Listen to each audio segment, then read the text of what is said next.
Your child a natural-born entertainer? Now is their chance to join the most talented youth dance crew in the Mid-South, the Blue Bunch. The Blue Bunch entertains Grizz Nation with their energetic dance routines and even have the opportunity to collaborate on performances with leading artists in the entertainment industry. Kids ages 7 to 17 are invited to show off their skills and personality for their chance to join the next generation of NBA entertainers. Open auditions are Saturday, June 28th. Visit grizzlies.com/auditions now for more information.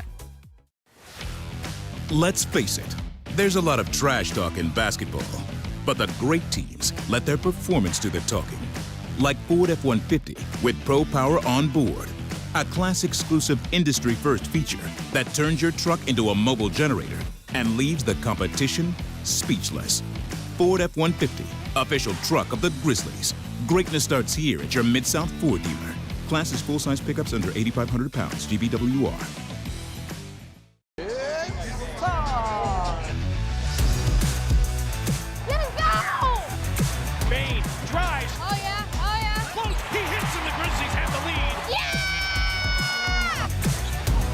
With a knockaway. Good defense. Durant attacking, spinning, hanging, and hitting. Let's go! Let's go!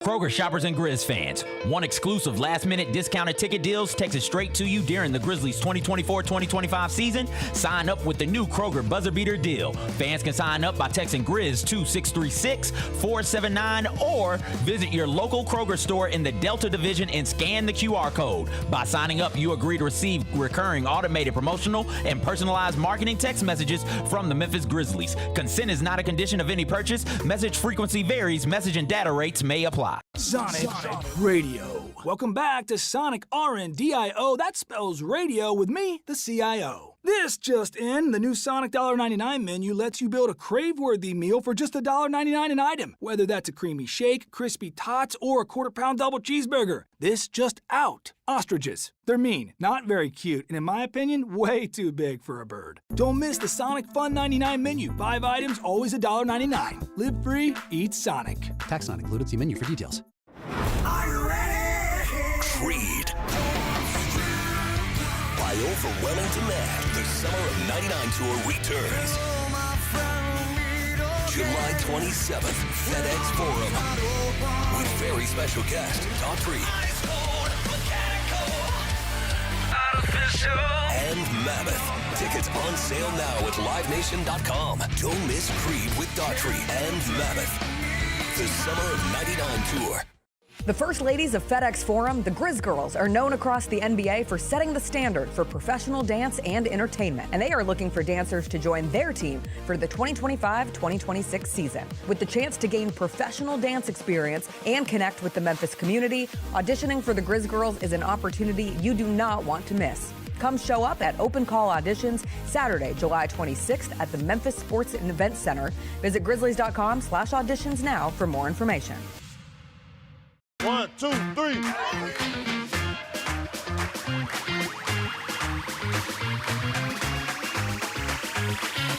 Ready, go.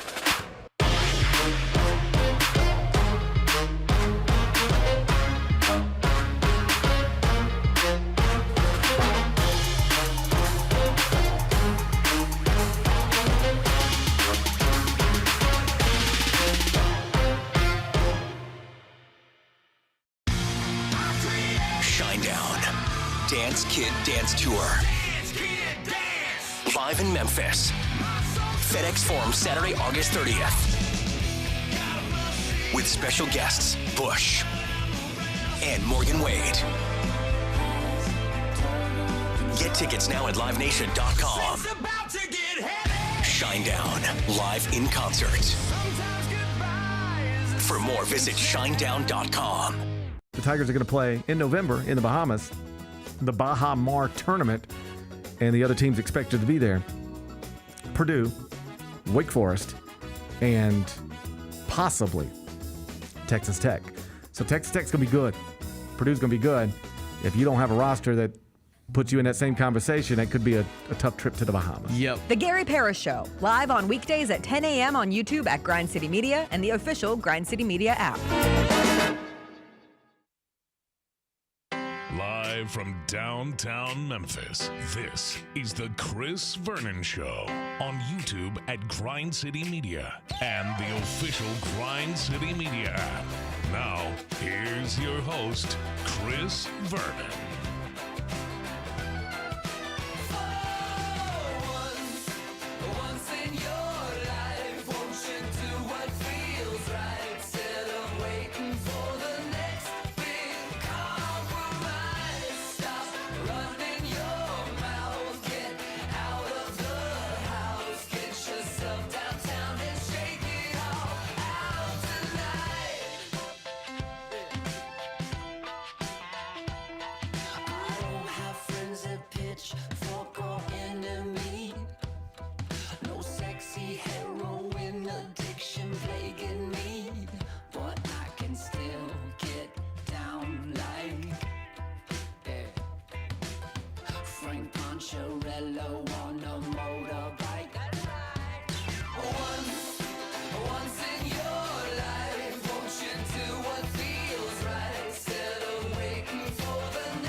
Here we go. It's noon on GrindCityMedia.com. It's Chris Vernon Show. Welcome. It is the Friday, June 13th, 2025 edition of the show. Today on the show, Game 4 of the NBA Finals is going on tonight at Gainbridge Fieldhouse in Indiana.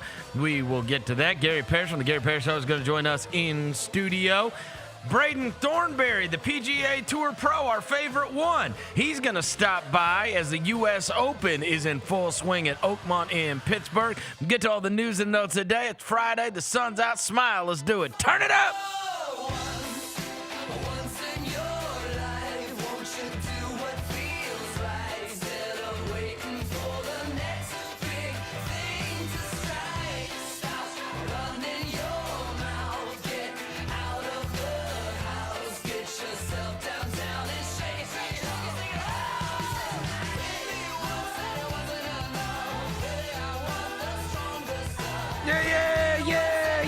I hope everybody's having a good day. All right, bunch of stuff to get to on the show today, not the least of which is a Game 4. A pivotal Game 4 is going to be going on in Indiana tonight between the Indiana Pacers and the Oklahoma City Thunder. Before I get to anything, I'll welcome John Roser to the show. John Roser, a.k.a. the Cologne Ranger, the Body Spray Bandit, Senior Sack, Johnny Backpole, Johnny Bearcat, John Asparagus, Johnny Dead Carb, John Lance. He's Dr. Thunder. He's Yogi Roser. Hello, John. You know what Mike Conley would call this? Game day focus. Let's go Thunder! Devin Walker's here. He's the microphone mangler, Senor Quasadilla. Mr. Math, Navajo Joe. The reporter, the photographer, he's Sir His. He's Walker 93. Didn't get a chance to yesterday because we was on your head, Roser, but I want to give a happy birthday to my pops. Belated birthday to my pops. His birthday was yesterday. But shout out to my pops. His birthday was yesterday. And yeah, I got something for this dude next Who watches every once in a while, evidently, because he reached out to you about Silverfield. Yeah, my dad be tapped in, bro. He was enjoying his great time on the beach yesterday. Okay. Sent me multiple photos of him on a jet ski. Wow. Living his best life. So shout out to pops, man. And Father's Day is Sunday. Yeah. Father's Day Sunday. Happy Father's Day to you two. Both of y'all. Early Father's Day. Will you shut up? Yeah, I'm just trying to be nice over here. Again, Gary Parrish is here from the Gary Parrish Show. Our arch nemesis. He's making an appearance on Old Big Mouth Show. Yeah. What is that? And I can feel Thunder and Six. I can feel the fear. Like the second you walked in here, when you start walking in with your chest out like this, that's fear. That's fear. Wobbling in here. That's fear. When he waddles in here, that's fear. I call it confidence. And you know what? I think this is how he walks. That's how I walk. This is how he walks. I walk like that everywhere. He bebobs. I do walk weird. He bebobs. Joe, you really do. You walk like a Sims character. At the youth baseball games, I don't really sit down a lot. I walk around, I pace, and I'm just constantly pacing around like this. And all of a sudden, looking at me like I'm an idiot. I know it. I walk around like an idiot. Like 3XL. Thunder and Six. All right. Hey, you got the colors on too, bro? According to Vegas, they're still favored. Shut your ass up. Listen, let me tell you something about Vegas. Do you know in the last 40 years, In the last 40 years, there has not been one team in the NBA worse against the spread on the road than the Oklahoma City Thunder. Take a quick guess. How many games have they covered on the road in these playoffs? 1. You're close. Oh, I don't think they have. Oh, it's 0. Yeah, I don't think they haven't have. covered a number. So they're favored tonight. Oh, yeah. Good. Hey, They're according to your 0-8. Vegas calculations, Yeah, they're 0-8 against the spread and 4 outright losses. I forgot I had to sit They're not road warriors. literally in the middle of it. They're not road warriors. I don't know which way to look with you're disgust. in a sandwich right now, I don't buddy. know where to Oreo aim. style. Oreo style. Double stuffed. I don't know where to aim my disdain. Rollie's over there on the outside. I don't know where to aim my disdain. That's a cute little stat you have. It's a real one. That's a cute little number They're not thing. road warriors, so I don't know why you're walking in here bebopping like this. They're not road warriors. Okay, maybe they're not road warriors, but you know what they are? Pressure breaks pipes. Greatest bounce back team in NBA history. No, nobody cares. Greatest bounce back team in NBA Nobody history. cares about that. Big facts. That's not true. The Thunder have lost at this point 20 times this season. That means they've had to bounce back 19 times. We'll see number 20 tonight. They've bounced back 19 times.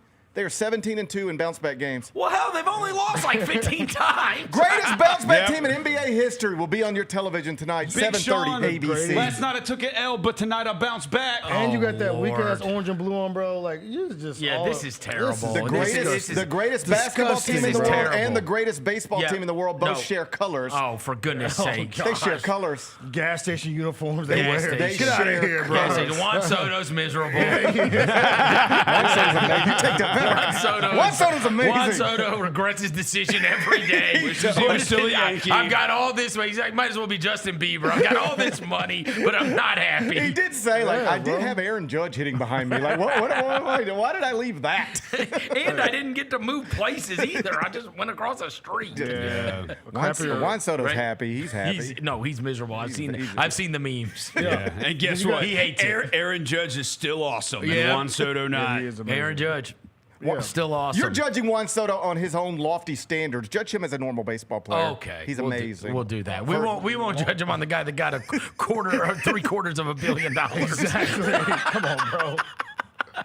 All right, so the Thunder stink, and They're gonna go down 3-1 tonight, boy. look, if they do, I do agree with you on this.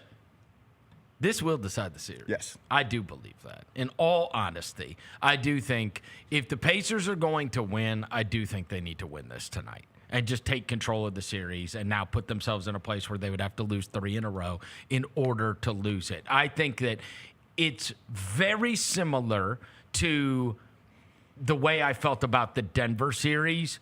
And I think that if you're Denver, you're going to go back. 4 is the one you regret. Like game 4 is the one you regret, right? Because you were able to get the lead in that series, and then you let it go in what was a close, hard-fought game in game 4. And now, because at 4, look, you cannot count on winning game 5 in their arena. So now 6 is either a closeout game based on tonight, or it's a stay alive game. And obviously Denver was able to stay alive.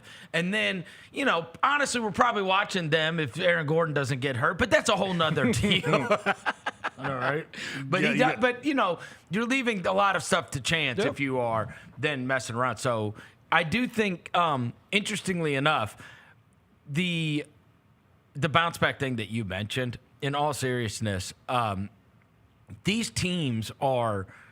It's not the disparity that even I thought it was going to be, right? I thought, and that was clear from game 3, that there wasn't crazy stuff that took place in game 3. It's not like they hit a million more threes than them. It's not like they went to the free throw line a million more times than them, right? They just flat out beat them, and the Thunder played poorly in the fourth quarter, and Shai Gilgeous-Alexander struggled. But I did the podcast with Jacoby last night, and I said, if there's one thing we've learned generally throughout these playoffs is that you get to do that like one time, right? You get to take somebody by surprise one time, bring late doubles, pressure a guy 94 feet away from the basket. Like, Shai Gilgeous-Alexander won the MVP for a reason. He will have a He's going to have counters for that tonight, right? So Rick Carlisle's going to have to do something different because you don't get to do the same thing, right? It's kind of like when Denver first threw that zone at Oklahoma City, it really screwed them up. Then the next time they did it, it was like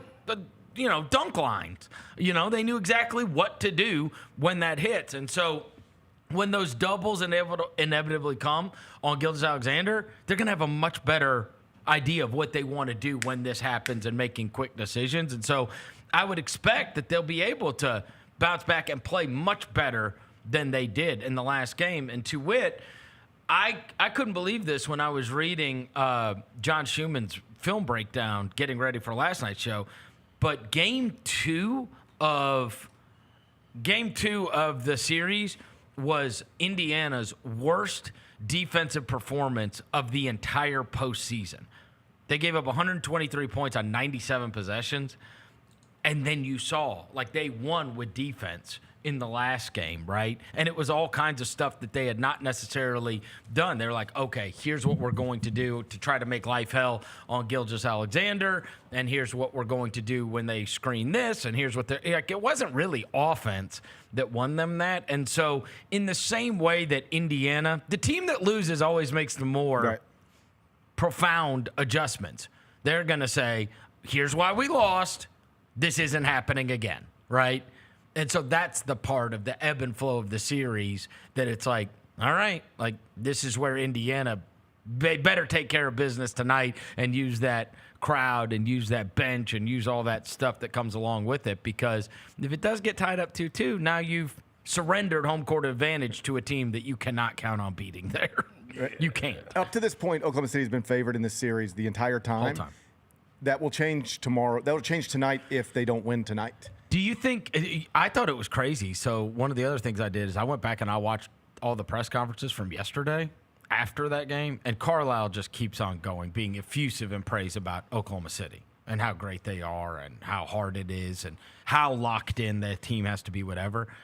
I don't know if I've ever heard this. He said they were talking about maintaining your maintaining your edge and maintaining your focus, even though you do have inevitably, if you're up 2-1, you have cushion, right? It's not life or death, but how do you keep your edge? And he goes, we have to have an edge and grit and be the harder playing team every single time we play, because we are the underdog. And then I couldn't believe this. Imagine if Jenkins would have done this at a press conference. He goes, we were 10.5-point underdogs in game one. And we were roughly that in game two as well. And then last night we were 5.5-point underdogs, and we're going to be 6-point underdogs in the next game. Well, he brought up the spread number? Yes! Can you imagine? He was like, we're going to be underdogs every time we step on the floor against this team. That's right. In an individual game. So that's our only chance. And I was like, bro, he really just gave you the line. Pay attention. But it makes you feel like he's saying it in the locker room. Oh yeah, quite literally, nobody thinks we're supposed to win any of these games. Which is a good motivational tool. 100%. And it also plays into the stat that you mentioned earlier about Oklahoma City hasn't covered a game on the road yet. You know why? I'm not telling you anything you don't know. These numbers are massive based on regular season data. That's right. They were so awesome in the regular season that when the algorithms spit these numbers out, and the books can adjust them, but they spit out the number, and they were so awesome in the regular season. These numbers are inflated numbers. Well, and people are still betting them. I know. Yeah, you're right. The bounce back thing tonight. Yeah. So somebody's going to be they're making the number because people are going to bet Oklahoma City minus 6.5. They have the whole time. Yeah. And they're 0-8. They're not and you would think that the number would go down. I don't think they lost. I thought. Now, in fairness, I thought 3 was. I thought that was a goofy number, and that was just based on what we've seen in game 3s out of that team, right? We saw the game 3 here, and they're down 27.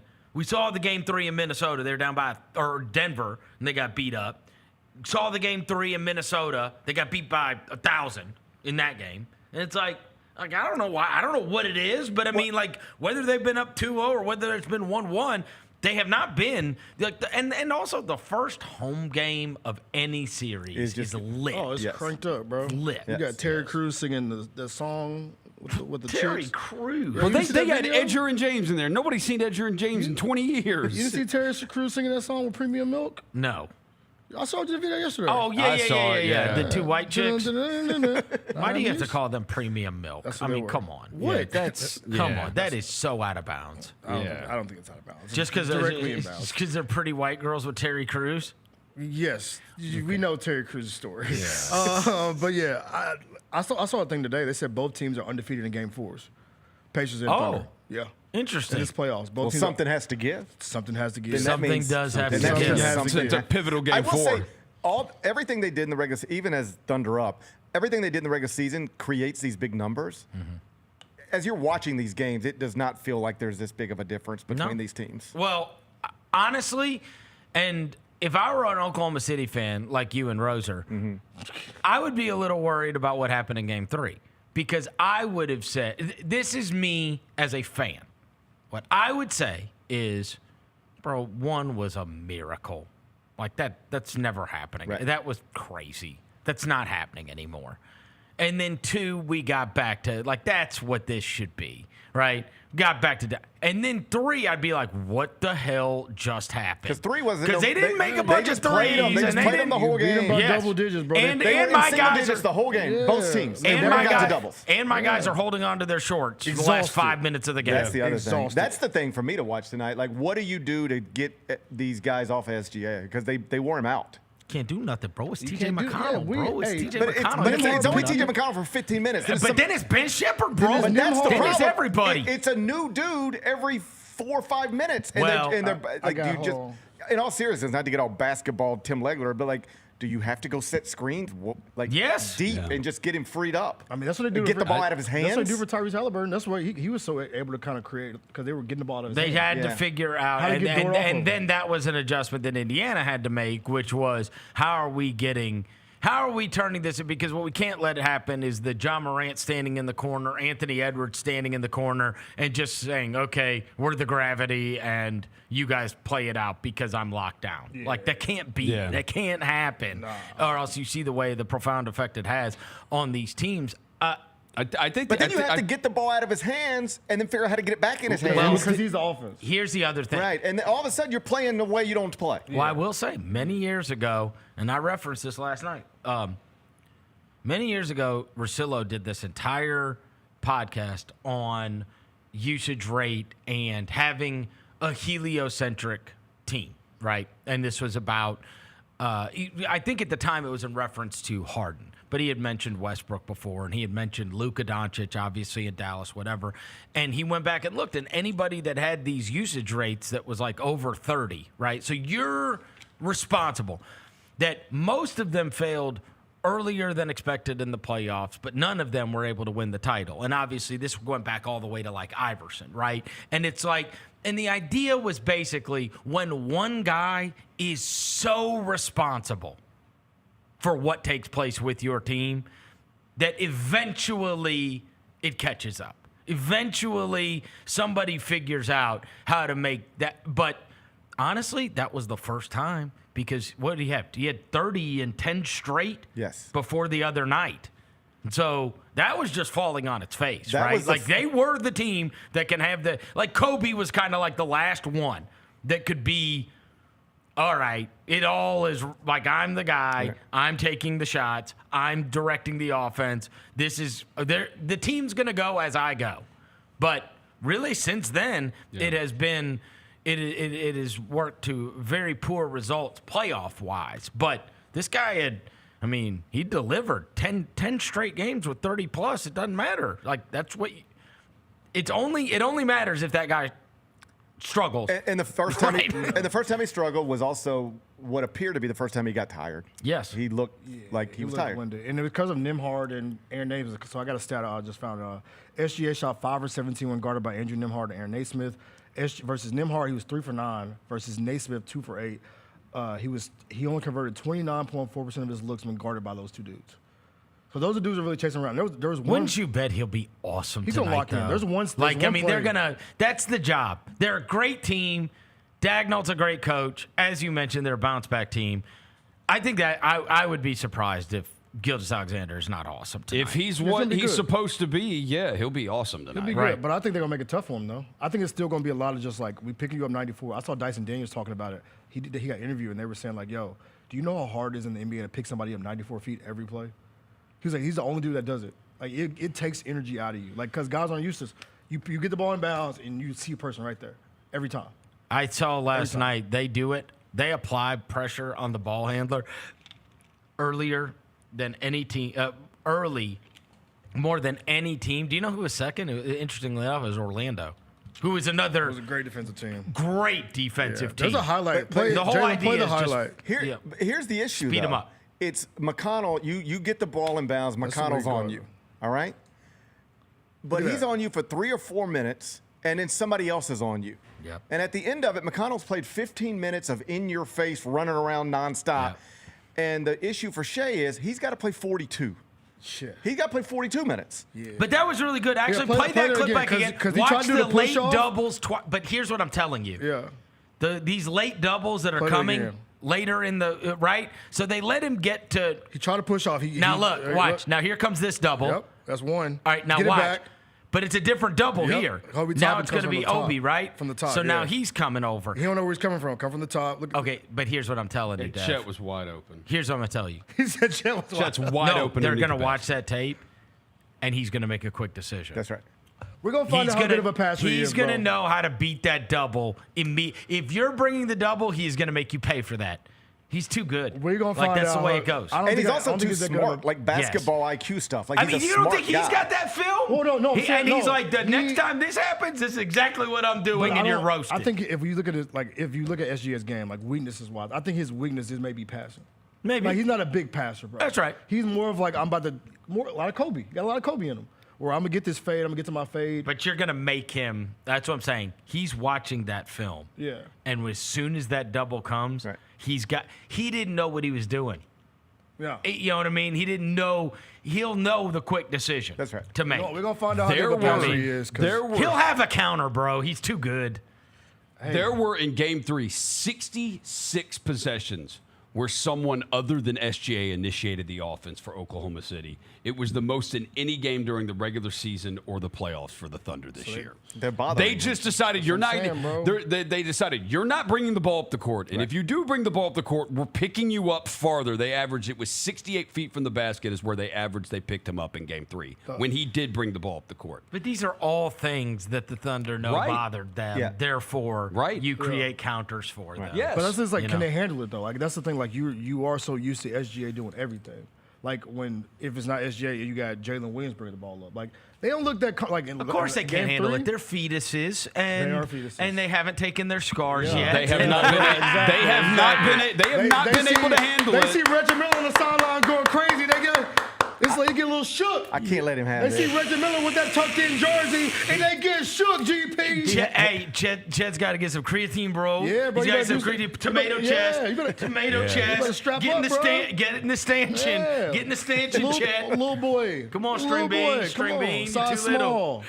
Size small. Get your weight up. Get your weight up. Get your weight up, GP. I hope you're ready for tonight, by the way. Chet will be all right. We on your ass like back Leave pockets. that phone on. Leave that ringer on, bitch. Yeah. We on your ass like back pockets, boy. I'm going to get a FaceTime in the second quarter. When it turns to FaceTime, I saw it. You know it's got a problem. I promise you be going straight to voicemail on me if we're down 20. Yeah, I'm like, yo, my phone died. I can't let him be right about this. I can't let him be right about this. Have you ever rooted for a team more that you don't care about? That's the other thing. I don't give a shit about the Thunder. I just can't let him have this. You can't let me have it. Because I've been talking down to him the whole season. Yeah. Historically great. I've been looking at it like. And now the Pacers. I mean, the most literally the rarest of teams to ever make. I mean, what are we doing? We're really talking about the Pacers being up 2-1 in the finals. It's so bizarre. It says that they win the finals, it'll be the hardest road the team has ever had to win the NBA finals. It's also the most unique team to ever win. I mean, there's nothing. Bro, people keep bringing up the 11 Mavericks, and obviously because of the Carlisle. But come on. Yeah, they had Dirk is literally one of the all-time greatest players to ever play. I'm not saying Halliburton won't be when it's all said and done, but he ain't close to that right now. Jalen, put that up what I just said. I don't know if his anybody ever won the finals that if the plane crashed, somebody wouldn't be in the Hall of Fame? I'm not kidding. Yeah. Right. Seriously. I mean, Rick Carlisle's going to be in the Hall of Fame. Yeah, Rick Carlisle's But getting what? Okay, the coach. Yeah, he's getting himself in a different pantheon of coaches, like just this. But I'm like, saying there's always been, and maybe Billups. Maybe some of the Billups, Rip Hamilton. Honestly. All of those guys are in the Hall of Fame, though. But no. But those 04 Pistons, I'm saying at that time, if they had not won the title. Yeah. No, if they had not won the title. If they had not won the title, I mean, this team doesn't even have all-stars. It's Siakam and Halliburton. Yeah. But I mean, it's not like, and how many Siakam got? You think he's 5-time? 6? Pascal. He's probably made the All-Star team 5 times. He's in the East. So yeah, there is a sentiment that if the Pacers do get this done, obviously the MVP. 3. But he's a Finals MVP has to go to a All-NBA. player, but the MVP of the series, if the Pacers win this, will be Rick Carlisle. Oh, yeah. Sure. Which, and he pat does yourself on the back. That's the one thing you brought up before the series. You said that was their advantage is Carlisle. It is. Over Daigneault, who's never coached in this spot. And because a part of that, and that is just the seasoning of it all. When you have prepared for every different iteration of teams, this is a guy that lost his job for losing in Detroit, and then Larry Brown took it over and won the title. That's 04. I mean, this is 20 years, and he's been in the playoffs damn near every single year. He's had every different kind of player. He's had every different kind of situation. He's had every different kind of opponent. He has had to prepare for the Heatles all the way to, you could go back to the Cav, the LeBron Cavs, the LeBron Heatles, and then obviously everybody he had to prepare for in the Western Conference over all those years. And now, we forget Indiana, we poked holes in Indiana's last year because, they caught some injuries and then 1-7 against New York, but they were in the East Finals last year. Oh, if he wins this title. They were, and they got stomped out, but they were there. He'll be a multi-time championship coach, and this is the more interesting thing, with 2 teams that weren't supposed to do it. Oh, yeah. I mean, that's like... Pascal Spo Siakam has some titles, but those titles were largely teams that were supposed to do it. Jaylon, this team, neither one of those Mavericks, these Pacers, they ain't supposed to do it. Look at those 2 teams at the top. The toughest path to a championship. Rick Carlisle coached both of them. Huh? If they pull this off, Rick Carlisle coached the 2 teams with the hardest path to win the NBA championship. Well, and that's why he keeps saying, like in all these press conferences, he's like, look, this team won 68 games. Yeah. Hey, you know what's crazy? When I was watching his press conference, he was like, there is no looking ahead. And then he starts talking exactly like a coach. He's like, we were down 16-7 to start the game in our arena. He goes, we were up in the 3rd. I blinked and we were down 5 going into the 4th. He goes, it's like every we have to be awesome versus this team. Yeah. And I do think that he's just, and interestingly enough, when Halliburton took the podium, he said that Carlisle's told him all kinds of stories about 11 and how many things were learned and how many different circumstances are likened to, especially when you come from the situation of, right, I'm walking into a game against LeBron James and Dwayne Wade with Deshaun Stevenson. Right. That's real. Yes. Yeah. Right? And now he's walking in with whoever. Andrew Nemhard. And T.J. McConnell is J.J. Barea. T.J. McConnell. He really is. He is. Pascal Siakam is 20th in the playoffs in scoring. That's the leading scorer for the Pacers, and he's 20th. That's crazy. Last time a team won the title and they were 20th or less or whatever or worse in playoff scoring, it was the 2014 Spurs. It was Tony Parker. Like Tony Parker was like 26th in the postseason in scoring, and he led the Spurs in scoring. So wild. Yeah. It's so wild because that's why it still doesn't feel like it can happen because you want to talk about bucking trends. Every trend in the world gets bucked if they do it. Right.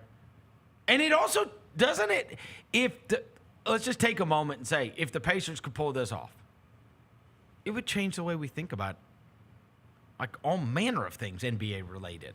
Seriously, that's what championships do. It changes the way you think about Rick Carlisle. It changes the way you think about Halliburton. It also changes the way you think about your own team. Yeah, roster construction, the draft, everything. Like, that's what champions do. As soon as Jokic won, everybody was like, shit, we better have a big guy, right? And it's like, because this is what we got to deal with. And as soon as Golden State won, you saw everybody had to have 3-and-D guys. Everybody had to got, As soon as Boston won last year, teams started getting wings. Let me get some wings. Maybe make sure you got. That's what the Knicks did. Like, make sure you got. The Knicks have all those wings because of the Celtics. Exactly. Right, because this is the team we've got to get past if we're going to be able to. What it makes me think it doesn't mean it was perfect, but if the Pacers do this, that they were onto something with that offense that they were running.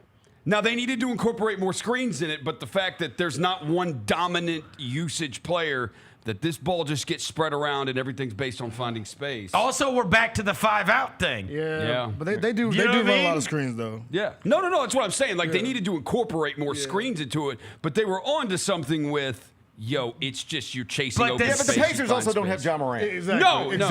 And but the same way that, like, everybody wanted a Draymond, and Draymond is, like, the prototype. It's like, people are going to look at Miles Turner and be like, bro, our center's got to shoot threes. That's right. Yeah, for sure. Yeah. You know what I mean? For sure. And ours needs a healthy ankle. Wow. See? Yeah, let's start there. Why you got to do that? It sucks. It does. I had two people ask me about it this morning. Like, what are you going to do about Edie? You think you're going to be able to replace him? You think you're going to, like, oh, my God. I mean, I do. Gary, did he ever get hurt like this in college at all? No, it's a non-issue. He did not miss games at Purdue for ankles or anything else. No, and he's like turned his ankle 4 times in a year since he's played for us. It's like on some level, it is just bad luck. I wonder if he wore different shoes. Something. Yeah, I mean, I don't know. Go look up at a Purdue. No, he's been wearing the same shoes. Like, it's one thing when you sign Chandler Parsons Nikes, and he gets here and he can't walk. It's like, well, you kind of should have seen that. You knew. You kind of knew what you should have known. But, like, with Zach, there's nothing in his background that suggests this should be happening. But it's just happening. Yeah. Bruh. Might be out for damn near 35 months. Well, who knows? I mean, did you see I guess DeMichael put up an article saying, you don't really know, and there's a, great chance of coming back, and, but I mean. The reevaluation in 4 months is like, okay. Because reevaluate means. We know Dante DiVincenzo took forever, so. Yeah, he's like and 6'2". we're extra, and you got to be extra safe with it. He's a 7'5" guy with a surgically repaired ankle. Right? Like, bro. It's all right, Zach. Keep your head up, big fella. Yeah. But I do, like we talked about, bro. I think it kind of puts the pressure on you to have to go get somebody else now to be able to start on game one. Because I told you, if I hear game one, we come out that tunnel, and they say starting at center, Jay Huff, I might jump off the form. Or if they say starting at center, number 35, Marvin Bagley. Who, by the way, going to jump off the form. If we play the Jazz opening night, I'm okay with that. By the way, dropped a rap song and a rap video this morning. He did? I saw it. Marvin Bagley. Album's coming soon. Guess he got a couple collabs with Jaylon. The single came out today. He got a couple songs with Jaylon. I think he can rap. Yeah, MB5 can rap for sure. MB5. He's been doing it for a while. Like, I wish he would. He's been cold for a minute. So you say he's in his bag? Oh my God. You. Bar? No. Oh. Bar? No. Oh. You're pathetic. Thank you. Good. Get rid of him. Get him out of here. Get him out of here. Get him the hell out of here. You can't escape this. Okay. You can't escape this. I heard the streets have let me know. Hey, do you remember when Gary texted us 5 minutes into the game that it was over and that a WNBA game starts in an hour? I said, thank God we have Aces Sports coming on. And then what he did, he came on his show and he's like, look, I'm just going to tell you, there's people that work here that if I turned our group text into HR, they'd be as if he wouldn't be fired. Never find out you're Tekashi 6'9". Why does he act like Tekashi 6'9", bro? Why does he act like he would be innocent of this? Yeah, you wouldn't be innocent either. You're not innocent. Yeah, you ain't free of. You're not innocent because I send memes of you and Rose are humping each other does not mean that you're innocent. And in fact, I think they'd laugh at that. I don't know. Oh, it's funny. It is funny. Oh, really? Let's see. It's Pride Month. There we go. You guys were humping each other. I have a habit of playing the victim. We can tell. Tekashi 6'9". Tekashi 6'9" over here. By the way, the streets will let me know, GP. What? Oh, God. What are the streets letting you know? They've let me know that you're running from this smoke. You're going out of town next week. I am going out of town. It's unrelated.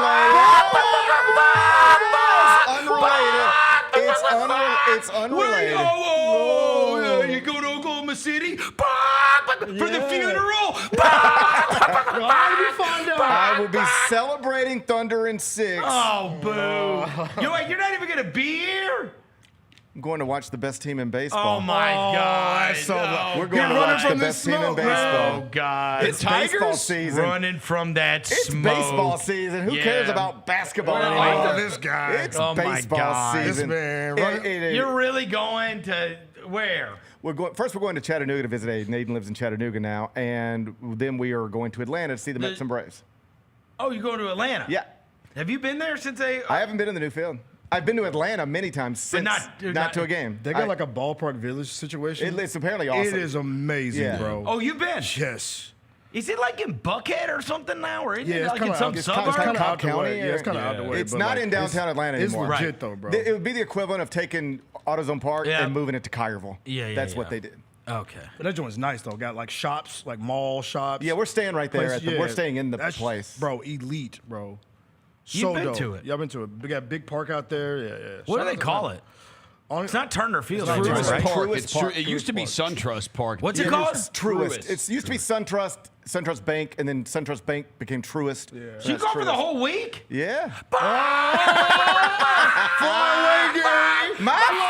Somebody's flying the coop. My text is gonna still be working. No, wait till I get 6. No, wait till I get. Oh no, he's gonna get some more gifts on you, this bro. will not stand. Nah. I'm getting me a bald mask and some glasses, and I'm gonna go in there. Who's hosting your show? Lang I'm Whitaker. kicking him out. Yeah, and I'll say, no, welcome to the fake Gary Barrett show. I decided to run away from the smoke. I ran away from I flew to Atlanta to get away from the smoke. Come on, man. Oh, what my you running God. for? What you running for? It's like when Drake went to Australia for the Super Bowl. Yeah. He was like, I gotta get out of here. Come on, bro. I gotta get out of here. Going to Atlanta. Roser, you don't even get Roser, any ideas. Roser is getting ideas. He's like, you know what? Maybe I should leave too. Come to Atlanta. No, I'm Come not. to Atlanta I'm with not me. Gary. I'm not John Calipari. I show up to my coach's show. Wow.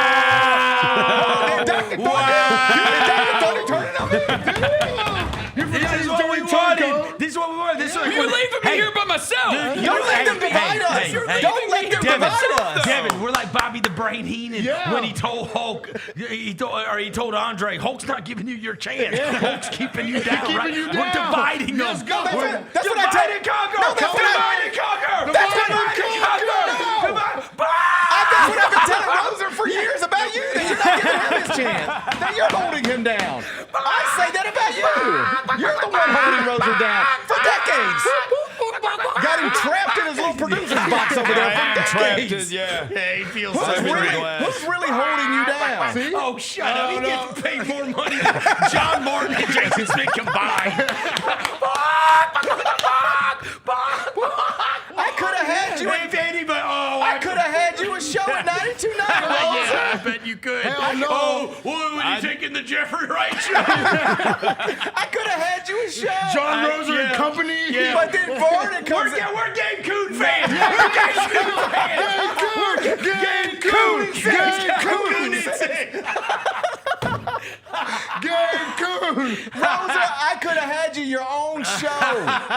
That's what Dan Barrett told me. I know. Dan Barrett's ass is fired. Yeah, I know, but I turned it down. Look at that. Rather than take your own show and take the reins of your own life, come sit in a little box with me. Yeah, he could have. Who's been holding you down? Don't let them split us up. I'm loyal. Yeah, I can't believe it. Am I about to be a yes, sir? You're about to be a yes, sir. I can't Ben do that. ain't with you either. Come on. Ben ain't with you either. Come on over here. You're about Because otherwise you're going to be alone here anyway because Bog's leaving. Old Bog's going to Atlanta. Even Ben ain't on your side. Your own producer that's ain't true. with you. Yep. Who you've been holding down forever. Exactly. They could have had the Bennett Doyle and Company show. That's but right. guess what? He wanted to come be with you. That's right. Get That's Bennett! Right. Yep. Come to our side. Yep. I'm going to form an alliance. There is no fairness to you. When I made a career change, I went to Bennett and I said, Bennett, what do you want to do? I didn't tell Bennett what he had to do, or else our friendship is over. Oh, that's why they had. Is that why they had open interviews for your producer job? There were no open interviews for these. Nah, we were here, dog. Hey, yeah. Y'all want to come? Y'all want to come? Yep. Come on. Pull up. And was no LinkedIn. And I was There's so a process. There's a process. And they held me hostage for 10 months over there, too. Just because he burned the place down on his way out there. Like, yeah, we're gonna make him stay. We're going to make him stay. I left there giving everybody hugs. Roser was in captivity. I'm sitting there He was giving hugs and shit, shaking hands, kissing babies. Well, I mean, the guy that ran the place is gone, fired, and the stock is in the toilet. So you tell me what kind of decisions they make over there. The place sucks. Intercom could go to hell. What are they called now? Odyssey? Yeah. Sucks. Odyssey. Everybody that works there hates it. Everybody. Everybody hates it. I don't think he's lying. I think everybody hates it. All they do is bitch about it all the time. Don't put your hand on the microphone. You know he's talking that talk. What's Jaylon doing? What Jaylon say? He said let it out. He said let it out, let it out. I enjoyed my time there. No, you didn't. I enjoyed part of my time there. We did have some good times there. This joker walked in at 2:59 and left at 6:01. That's true. In the dark doing the show. No, 3:59. You did the show in the dark. You didn't talk to anybody. You didn't talk to nobody. There from 3:59 to 4 or 6:01 every day. Didn't talk to nobody. I swear to God, my last day there. All right, my last day there. I come out of the studio, and literally the only person there was Brad Carson. Okay, and he's like, yo, we had a good run. He's being Brad Carson. Yep. And there was a part of me that was like, wow, where? How many years were you there? Like 13. I was like, where is everybody? And then I had to self-reflect, and I was like, I ignored these people for 13 years. You didn't get a cake or nothing. You didn't get a cake. I wouldn't even look at these people for 13 years. Yeah, that's wild. I wouldn't talk to nobody, wouldn't look at anybody. And they were just like, it was good. Get him out of here. You were the first one on the station. Dude, they gave me a going-away party at second line. Bennett got a going-away party. I swear to God, you're the only person that didn't get. I for sure did not get a going-away party. No, you definitely didn't. But I posted the Bill Murray meme of, when they said you have until noon to respond to our offer. Oh no! I have only. I don't know. I have left when I left the Commercial Appeal and when I left 929. Nobody cared. Nobody cared. Damn, GP.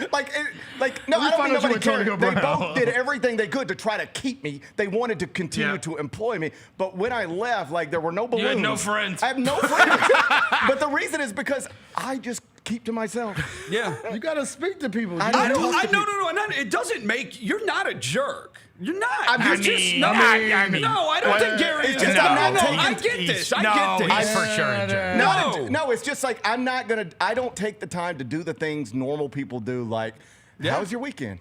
Yeah. Or how your kids doing? Or how are you? No, I get that because sometimes there's an awkward. He's not kind to people. He hates people. You don't like awkward conversation. I don't like that. I can change one word and it'll be true. It's not that I don't like. I struggle with what I consider to be unnecessary talk. You're getting straight to the bottom. Like, why are you saying this? Why are you saying this to me? Why are you asking how my day's going? That's how jerks talk. That's how jerks talk.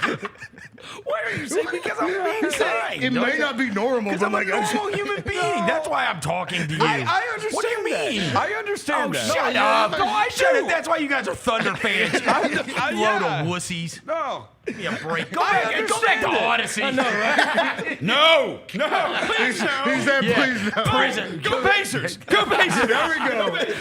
We need you to have daily conversations, GP. It's okay to talk to the service master lady. Small talk, bro. I'm not good at Gary Small talk. I am not good at small talk.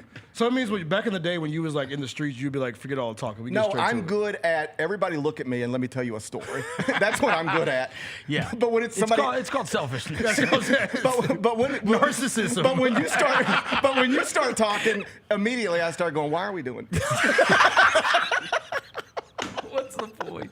What is the point? Hashtag narcissism. All right, get out of here. Yeah, I had to bro. Drive to Atlanta. Were you in the box? Yeah, we're gonna be on your ass tonight, You're gonna though. go watch Juan Soto walk. Yeah. Gotta go watch Juan Soto dominate the strike zone. Hey, listen, the good part is it's 2025. Just leave that phone on, Doc. Yeah, bro. My phone's Leave gonna be that here. phone My on, phone's Doc. gonna be We got here. them gifts. We'll be there. 7:40 tonight. 7:43. You're getting your first series over. Put your sixes up. Thunder and God. six. All the Six, gifts and God. memes. Thunder We and gotta get Bennett some new memes. Yep. Because Bennett was sending us medieval memes the other night. He said he sent a meme. We immediately turned all of our attention to Bennett's 1930s He memes. sent a meme of Abraham Lincoln getting assassinated. He's like, bad night for Chet. he thought you cooked. Bennett, you may be the worst memer of all time. The terrible meme. He was like, well, I was a history major. That was his first time. You think that was his first time in a group text? He never been in a group text. He didn't know how to handle it. He got overwhelmed. He didn't know. He didn't know. I tried to bring him in. Yeah, and he's like, I'm gonna screenshot it. Abraham Lincoln's assassin. Oh, wait till they see this Abraham Lincoln meme. And I was like, what the hell is this, bro? He doesn't know how to group text. He's young, like the Thunder. You gotta get the scars, man. He's got to get his group text scars. All right, Braden Thornberry, our favorite PGA Tour pro, is going to join us in studio on the other side. Have fun, chicken, in Atlanta. Okay. Leave that phone on. My We're back phone's after on. this. Chris Vernon Show. It's time for our Pick Six, Mike. 6 classics that we're most looking forward to in the 2025 football season. Las Vegas, obviously, that's the Grambling State University, Jackson State University clash. They're taking 2 iconic HBCU brands going to an NFL stadium in Las Vegas. Get all of your HBCU sports and culture news by tuning in to HBCU Huddle with CJ Hurt and Mike Wallace. New episodes drop every Thursday on grindcitymedia.com, YouTube, and Spotify. Shinedown. Dance Kid Dance Tour. Live in Memphis. FedEx Forum, Saturday, August 30th. With special guests, Bush and Morgan Wade. Get tickets now at livenation.com. Shinedown, live in concert. For more, visit shinedown.com. 1, 2, 3.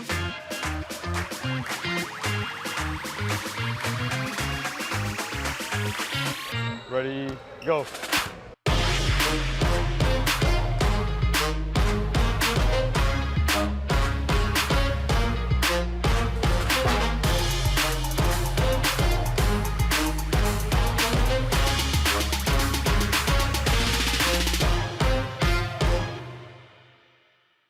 You've seen the Grizz line jamming on the court and rocking out on Beale Street, and this is your chance to join the best drum line in the NBA.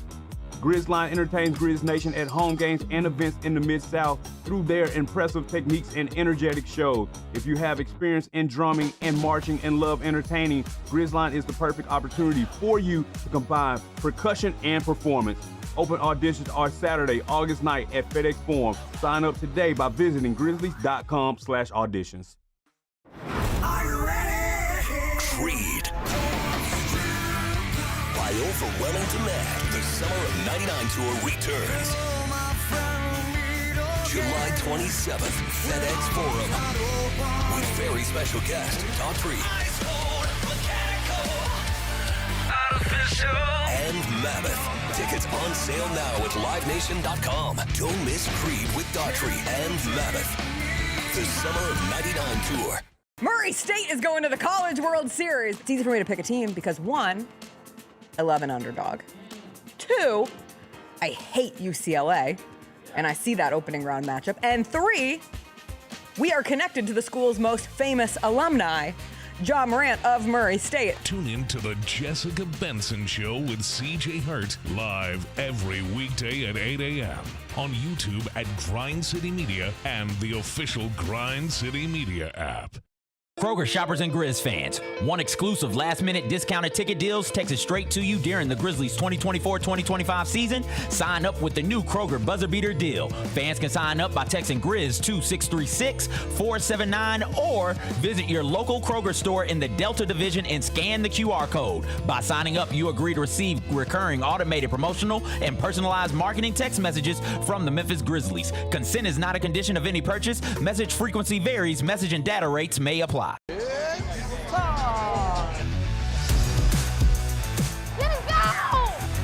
Bain drives. Oh yeah, oh yeah. Close. He hits and the Grizzlies have the lead. Yeah! Jaylon with a knockaway. Good defense. Durant attacking, spinning, hanging, and hitting. Let's go! Let's go!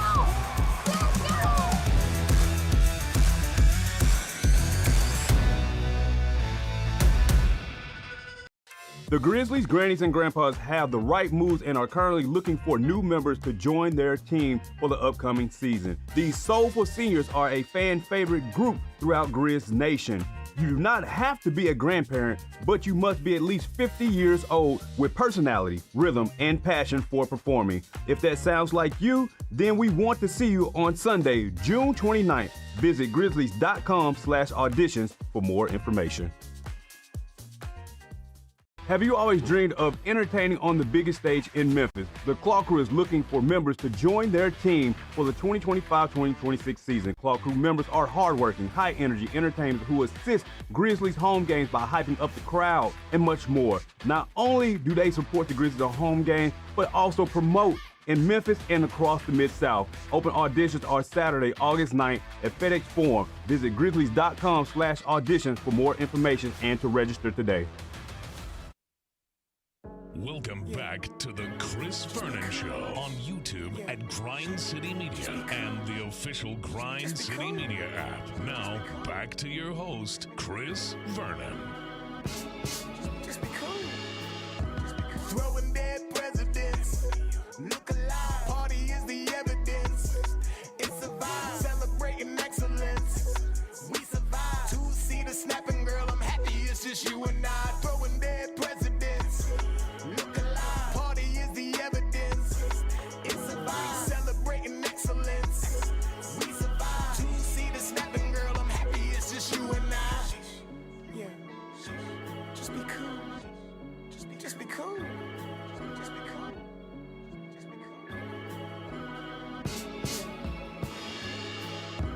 Time to make believers for you. You don't know. All right, we're back. Chris Vernon Show, and look who it is, our favorite touring PGA pro, Braden Thornberry is here in studio, which, you know, I remember years ago, I was at SEC Media Days, and I was interviewing Jay Barker, and this was after Saban won his first national championship. And Jay Barker got to live off of being the last national championship Alabama quarterback. Like, it's 1992 all the way to, like, the 2000s. I mean, it was a long time before Jay Barker had to surrender. But so he was the last guy. So we get to live that life as Jay Barker, the last one. How does it feel now that another Ole Miss Rebel has now become the last national champion in college golf? This DeSasso. Yeah, Michael Lasasso. Have you seen this guy, by the way? They kill him on Instagram. He wears short shorts, and they call him like the quad god. He wears short shorts, and he gets really low when he swings, and he kills the ball. So one of my best friends is like acting as like his agent. You know, oh, college really? kids have that. Yeah, and he's like, I'm glad he has something. Like, any sort of branding is good, though. Like, it puts him apart. So even though it's like, I wouldn't wear the shorts, he's like, it's good for branding and stuff. What's his name? Michael Lasasso. By the way, just Lasasso. Go look him up and watch him swing a golf club. It's crazy. Just for a subtle flex, I typed in Ole Miss golfer, and the first person that came to my Google machine. There we go. Was you. See? So and that's why I say, do you resent him a little bit for winning the thing? Because you were the national champion. Well, I guess so. One of my friends actually texted me about that. He's like, are you like kind of rooting against him because you want to still be. And I was like, my answer to that was, like, I feel like me winning, because, like, the program wasn't great before I got there. Oh! Yeah, so I think... You set the stage. Yeah, I think... You crawled so he could walk. Exactly. I think we set the... Steve Kerr to the Mark Jackson, you know what I'm saying? Yeah, I think that it put it... Look at this guy swing. Yeah, it's crazy. Why is short so short? Look, you watch him. If you get the comments, that's what everything is about. Is the shorts. Everybody just kills him for his shorts. Also, golf because he wears 5 inches. No, that's not like it's not like a trend. He just does it. I don't know what the deal is. Because he's got the biggest quads on earth. Yeah, I mean, he pulls them off more than some, I guess. But hey, nobody swings like that. No, it's nobody. Crazy. He like dips down like he's doing a squat and then just snaps that thing. He hits it far too. We played a good bit down in Oxford. And you played with him? Yeah. Is he cool? Yeah, he's pretty cool. Except for the shorts. I'm kidding. Hey, it's all marketable the chicks stuff. love it, bro. I bet the chicks down there love that, boy. Hey, they like low scores, so yeah, they do. Whatever gets the job done. Shout out to him. And he, but that kid did win the national championship. What was that? 3 weeks ago? Yeah, probably. Yeah, something like that. And he's playing in the U.S. Open right now. He got so that do got you him get to if you win it? Yeah. So when I won it in 2017, you got literally nothing. I mean, obviously like recognition and stuff. Are you nothing. serious? Now you get in the Masters, the U.S. Open. I think you get in the British Open, like all this stuff. Wait, if you're the college golf individual champion, you now get it to play in majors. Yep. And what did you get? Like a trophy? Yeah, I got a trophy, same as him, and then he's playing in the Masters next year, U.S. Open this week. Yeah. You didn't get to play in any tournaments because of it? Nothing. Oh, that's crazy. I think they kind of a couple years in a row, guys that did win NCAAs had a lot of success. They're like, oh, maybe we should start. Because it's been weird because the U.S. Amateur, like first and second place, would get in the Masters, U.S. Open, all that. And then NCAAs, no one did. So I thought that was always weird. So they finally changed that. I don't think it's an official, like if you win, you're not guaranteed in the Masters, but the last like 3 or 4 years, they have invited the NCAA winner. So it's not like an official thing like some of the others, but. Gotcha. All right, well, let's talk about what you've been doing on tour because you hadn't been in studio since you were the top 10er in the what's it called? The Zurich. Congratulations in the Zurich, right? So that was huge, and it was not long after you had this discussion with us, and you had described to us what it was like in terms of, when you place, it takes money out of the kitty, right? Yeah. Right? Like you don't actually get a new check. Yeah, we're still working on that right now. You're still working against the money that they fund with you. All right, so you played in 25 events so far. We've got 7 cuts made. We've got 1 top 5, 1 top 10, or 2 top 10s. One right? top 10. I don't have a top 5. Okay, Just 1 10. I'm sorry. Okay. 1 top 10? 1 top 10. 1 top 10. Yeah. All right. And then we're 7 for 25 on the cuts made. How many of those? These are wrong stats. I don't know where what you're are you talking about right here? They got fake stats online? That You were at that's probably fakestat.com? Corn Ferry from last year. What? I wish it was as good as that. Oh, here we go. 14 events played. Yes. 14 events played. Okay, 4 of 14? Yes. Is that right? Yes. Okay, and so then we got top 10 in Zurich. So we since got- we've talked, I've played, I think, 4 events, and I finished 10th at Zurich and then like 40th in Dominican. So finally got some points a little bit. Gotcha. So that was kind of get some little momentum. I think I have like 55 points or something now, which actually puts you ahead of a lot of people, which is nice. No, I think you're at what, 185? Yeah, Is that something right? like that, yeah. 185 on the FedEx, and we got to get to 70, right? Yeah, our top 100 keeps full status. Top like 150 all stay on the PGA Tour. Gotcha. So that's like the week goal is finish top 150, obviously, because you stay a PGA Tour player. But the top 100, which is tough for rookies, there won't be many to do it. But top 100 is like the real goal of like you are a full PGA Tour player. Okay, so wait, if we're keeping up on this 150 thing, right? This is the FedEx number. FedEx. So you're yeah. 185 right now. Mm-hmm. So when this season ends, if you are in the top 150, what happens? It will be like a conditional status kind of thing. Okay. And I'll be kind of honestly close to a similar spot that I am this year because like the rookies don't have great status either. It'll be where like, instead of maybe playing 25 events, I get in 15 or something. So it's enough to like play well and then keep status for the next year. So like guys all the time that are full-on PGA Tour players will, finish 140, but then they play well the next year and they finish in the top 100 or 125 or whatever and like stay out there. So that's the 150 is the I don't want to call it realistic goal because 100 is very realistic too, but that's like the easy goal. Like that's the first thing. Check that off. Then we try to get top 100. Then we try to get top 70 for to come to Memphis and get in the playoffs and stuff. So that's kind of the progression. Yeah. Okay, so 150 is stay on the PGA Tour. That's where you're like when this season ends, you need to be in the 150. Yeah. If you're not, you have to play your way back to the PGA Tour. Yes, that'd be back to the Corn Ferry if you finish 151. Oh, wow. Yeah, so and that happens every year to a whole group of guys, right? 70 guys, 80 guys probably, yeah. So that Zurich thing was That massive. was big to get back in the mix to where, like, now if I'm playing in Detroit in like a week and a half, you go finish, I don't know, have a good week there, finish top 10 there, I'll be kind of right on that line. That's so it's Rocket Mortgage? Yeah. Yeah, Gotcha. so that one, it's, everything's so close because there's just 200 people that are all playing the same tournament. It's the point you move up, you get 10 points, you move up 15, 20 spots. So it's all so close. So hopefully I'm playing like 6 in a row coming up. So hopefully we'll get on a little run, which last year I kind of was struggling early, same thing. And then I think I finished like top 28 or so, like 6 events in a row in the summer. So hopefully we get on that same kind of path and get some momentum. That's when you feel like you play your best. Yeah, like actually, you get in the groove. Yeah, And because like it's been kind of like shaky weather a little bit, and like that's not an excuse. I haven't been playing how I want, but like it's a little, you play 2 weeks, then you miss a week, all that kind of stuff. Where this will be 6 in a row. I know what I'm doing. I know the schedule. Have it planned out. So that's always kind of been when I've played my best golf. Hopefully that's the case this year. And so how many of these cuts do you think you should have made? Like when you realistically look back, you go, dude, how did I miss the cut that week? Like of the events you've played in where you didn't play on the weekend, how many of those like bother you that you realistically think I should have been there? I haven't really had any where I was like inside and like double the last hole or anything like that. But I've been, if you could look on there, I don't know if it says the scores, but I've just been shooting 70 or 71 like every tournament. And that's not like, good enough on the PGA Tour, it's right? Like the courses are, it's not good enough on the Corn Ferry, but the Corn Ferry courses are easier. So shooting 70 and 71 is not that good necessarily.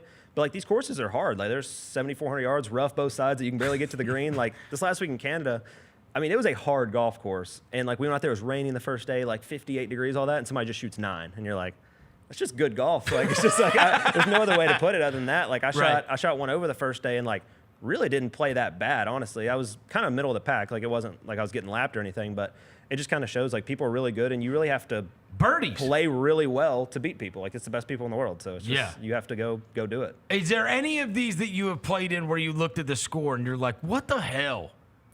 Dallas a little bit. Scotty shot like 32 or 31 under, and that course was like 7,500 yards, thick rough. Like because you see what did you shoot?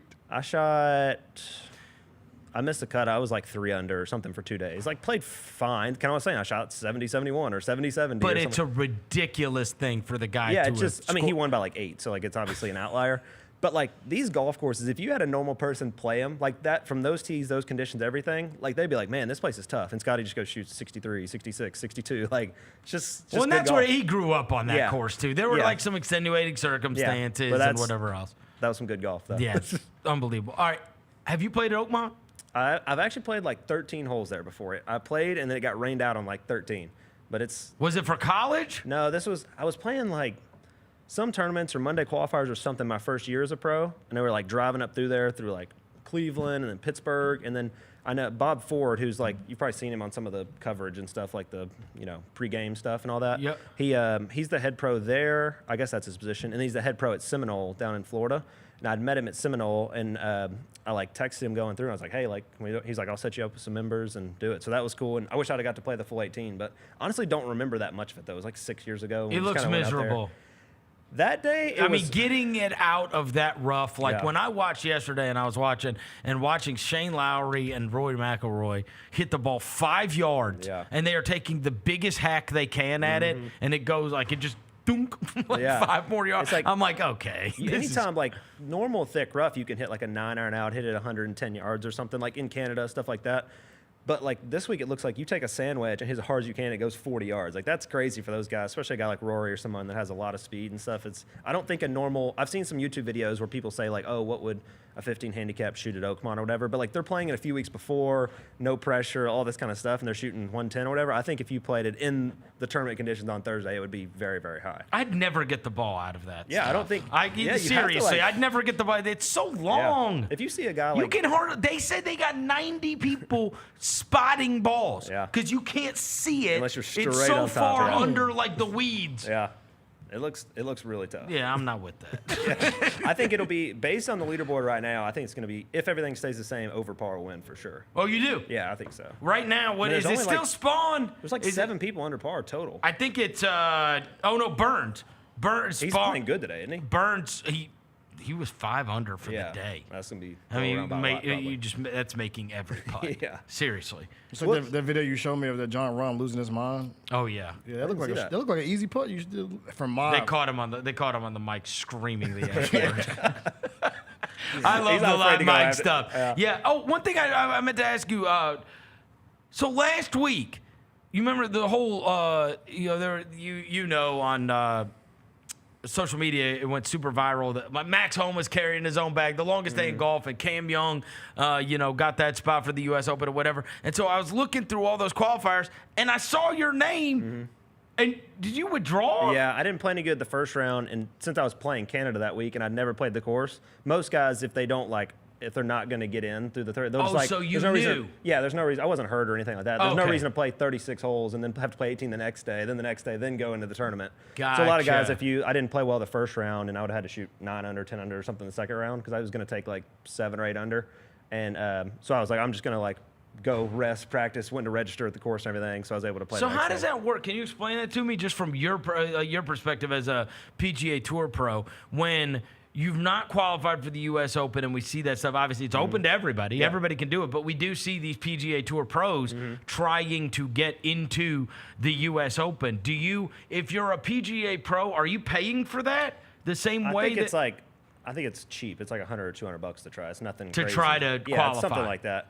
But they, so like the U.S. Open is weird because it's only the top 60 in the world, and then guys that have won majors in the past or whatever. Like there's probably 75, 80 guys that are exempt, and then the rest are all qualifiers. So, you could be you had to play your way into it. Yeah, unless you're an elite of the elite player, you're not in. Like Taylor Moore's ranked, I think he's 90 in the world, one of my good friends, and he's had to do qualifying and missed, and it's just not there. So it's like the elite of the elite and then the qualifiers. So it's kind of a weird tournament, which we were talking the other day that it's kind of crazy that there's not one tournament that is just the top 156 players in the world. Like there's, the Masters is only 85 people. PGA has a ton of the PGA pros, and then both the British Open and the U.S. Open has all, 75 qualifiers. Oh, wow. So it's kind of weird that there's not one major that's just truly the best players in the world all the way through. Yeah, it's right. Kind of no one thinks of that, but it's kind of weird. So there's a cutoff. Yeah, I mean, you said there's only the top 60 get auto bids. Yep. So Davis Riley, another one of my friends, he played good at the PGA, finished second,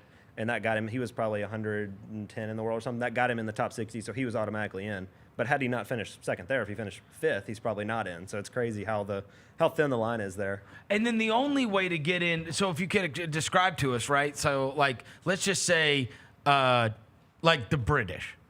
Is the only way you could get in the British if you won a tournament? Win a tournament. They have a couple, the ones coming up. I mean, you specifically, all right? How could Braden Thornberry? How could we look up and you're playing in the last major? So I'm not doing qualifying. So the only way, because it's during other tournaments and stuff, the only way I will get in is if I finish. Usually the couple tournaments before it, they'll have this qualifying series, they call it. Okay. And it's the top 3 finishers, say at Rocket Mortgage, that aren't in the tournament get in. If they're not already qualified. Yeah. So you finish top 6 or 7, a lot of times that'll get you in. So that's kind of a very realistic way to get in. Maybe, I don't know, not all the tournaments do it. I don't know how they decide, but maybe 3 or 4 tournaments heading into it right before. If you play well, then you can get one. Because the Masters is super hard to get into, right? Yeah, Masters is pretty much you have to win a tournament, top 50 in the world or win. Yeah, and it has to be a full field. It can't be, like I said, Dominican earlier. If you win that, it doesn't get you in. Myrtle Beach doesn't get you in. Oh, really? It has to be a full field, 156 of the top guys in it. You have to win, say, something like the Rocket Mortgage. Yeah, and then, something like that. And then you're in the Masters, right? Yeah. But other than that. That's the only way, other than winning, NCAAs, USAM. There's some amateurs and stuff in there. But, yeah, it's pretty. Those U.S. Open, you have to qualify. What about PGA?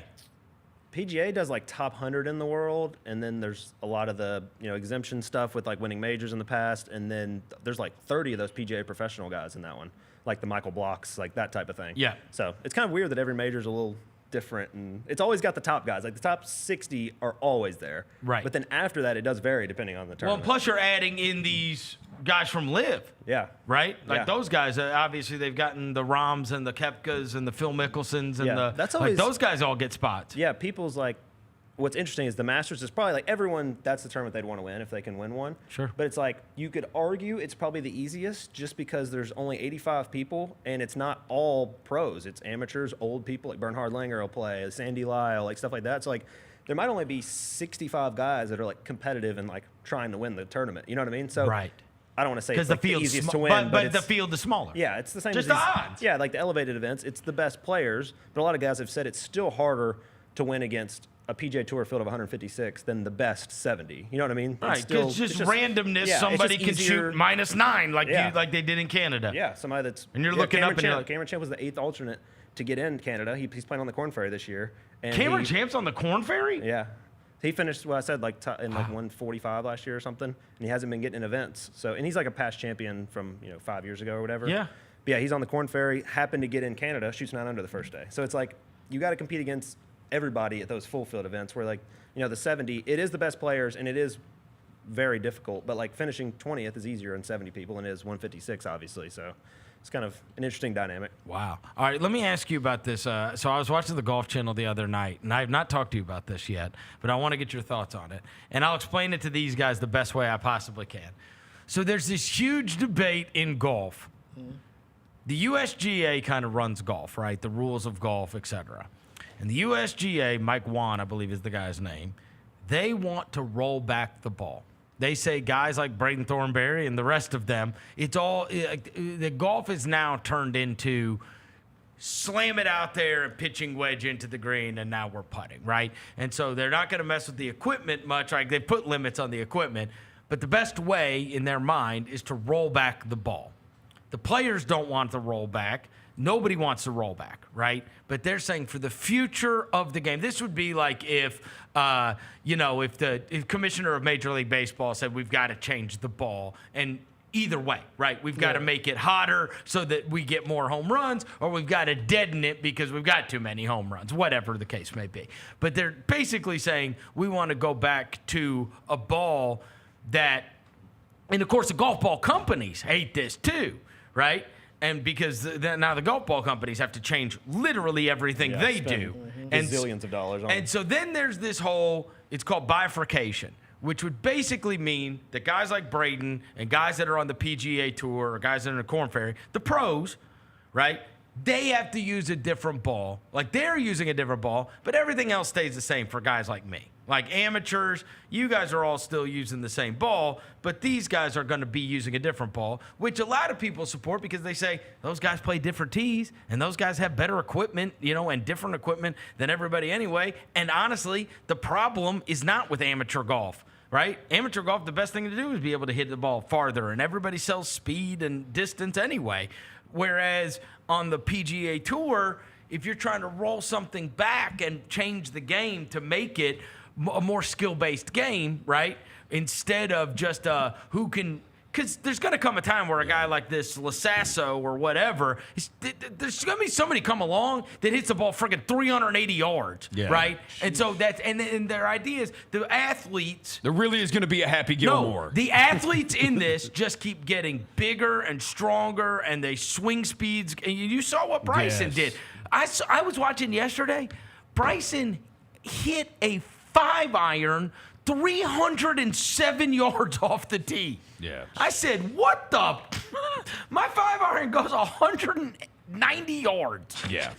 307. Yeah. Okay, so they're not the same. There's levels. Right? Yeah. Yes, they're not the same. Like you're probably tour average right now, right? But you consistently drive the ball over 300 yards. Carry, right? I carry it like 295 probably. It's averaging 310 or 15, yeah. 3 or 10 or 15, right? That's not what anybody I play with, maybe one guy, but that's just not what amateurs do. But the pros are all against this bifurcation. They don't want a different ball than everybody else. Yes. And so they don't want the different ball than everybody else. And now everybody's basically standing up against the USGA. And everybody's kind of aligned themselves saying, yeah, USGA saying, we want to do this, and this is what's best for golf. And everybody else is saying, don't do this. And then the pros are saying, but we don't want to have one ball for us and one ball for everybody else.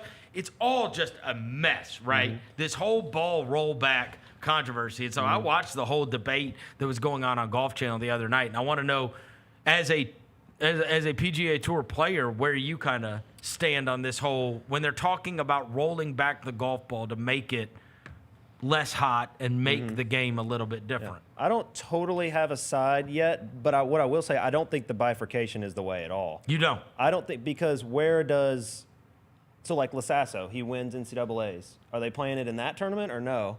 And then like the next week, if he's playing in the U.S. Open, he's just got to play a whole different ball that he's ever played. So that's the tricky part, is like playing with a ball for 15 years. It's like, all right, I'm turning pro because I'm so good with my game, and then you have to play a completely different product that you never played. I think that's the biggest part. Like, you know, Monday, a guy Monday qualifies in. It's like, all right, here's your ball you never played before. So like stuff like that, I think that's probably the biggest problem. And the whole thing because you would have to cut off competition. Yeah, like what ball competitions versus, would include that? It's like playing basketball. Like you hoop with a 29 all your life. Yeah. From high school, like college, and you get to the league, they're like, you're gonna play with 30 now. Yeah. You're playing with a bigger ball because it's bigger athletes. Right when you go pro, it's like, here's game one. Go ahead. Good luck shooting this heavier ball, bro. And you're like, God. You're like, I've literally been working my whole life to dial in what I got here. Exactly. Yeah, Well, it's like baseball. I mean, like minors and majors, you're using a wooden bat. The rest of the time you play baseball, college, little league, like you're using a metal which bat. I think even those things wouldn't make as big of a difference as golf, because it's like you're using it every time. You have to be so precise. Like, think about how painful it would be, though, to like. I mean, and this is why they say governance is hard. That's what the guy keeps saying. Yeah. Because, bro, I bet I have 200 golf balls at my house, right? Like, and everybody's got golf balls that plays golf, it and causes it's like a lot of problems. No, but what I'm saying is, how long till those sift their way out, right? You know what I'm saying? Like, we're not testing. Guys are playing for 10 years. Yeah, we're not testing your golf ball. And then people are stocking up on golf balls for the next. I mean, you could theoretically have 20 years worth of golf balls. Yeah, I have a lot. Yes, right? Yeah. And then what are they going to do? Test your golf ball? Like, you're using the old Pro V1, but the new Pro V1 doesn't go as far? It just seems like they got a mess on their hands. If they're going to try to do this. What's interesting is I think, too, one, golf is in a great spot. Like, I feel like about as good as it's been in a long time. Like, there's a lot of people are watching. People are loving it. More people are playing it, all that kind of stuff. So I think that'd be the most massive change, like, in golf history. So it just seems risky.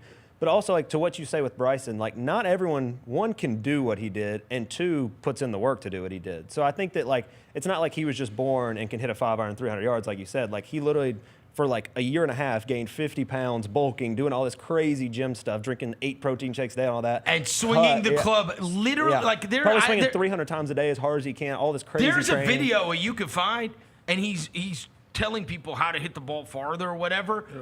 Bro, he's swinging the club as hard and as violently as he can, like 500 times in a row. I don't know how he didn't get. I mean, he had a lot of good people around him that knew what they were doing with, like, the science part of it. But biomechanics. So he was like, it's basically a 2-year thing. I'm going to gain all this weight, get as strong, bulky as I can, swing as far as I can. Now he's lost like 40 pounds. He looks great now. Like, he's kind of like a regular guy. Thicker, but like in good shape. And like, that was a lot of work. And I think which you always will be rewarded, even if they make the golf ball shorter, he's still going to hit farther than someone else. But I think that, like, that's not always discussed about, like, in the part of, like, he's hitting it far, but it's not just the club, like, or just the ball. Right. Like, he did a lot of work and, like, earned that advantage. Because, like, not every guy on the PGA Tour even is hitting it 300 in the air. Like, there's a lot of guys that fly at 275 and, like, stuff like that. And I do see the USGA's part of, like, wanting more courses back in the mix and stuff. But at the same time, all these courses are taking trees out. Like, you've seen Oakmont take all the trees out. The trees are the best real defense for golf, really. And rough. Because, even mainly the trees, though, because rough can honestly make the longer people more of an advantage. Because if everyone's hitting in the rough, that's what happened in Winged Foot when Bryson won. They made the fairways 18 yards wide, so the guy that hits at 280 and Bryson hits at 340 are all in the rough, so of course he has the advantage. So it needs to be, like, a good balance of, like, rewarding straight driving, where, like, if there's trees right off the tee, Bryson can't hit it over the corner at 350. He's got to hit the 4-iron out here and stuff. Maybe he's hitting 4-iron when Brian Harman's hitting a 3-wood, but, like, they still have to play the same game. So I think there are other ways to combat it. I just think that no other sport, like, tones back technology when, like, people are liking everything that's going on in the sport. So I don't know. I just think they're not raising the rim because Giannis is 7 feet tall. Do you buy that we're going to look up in 15 years, though, and it's going to be ridiculous?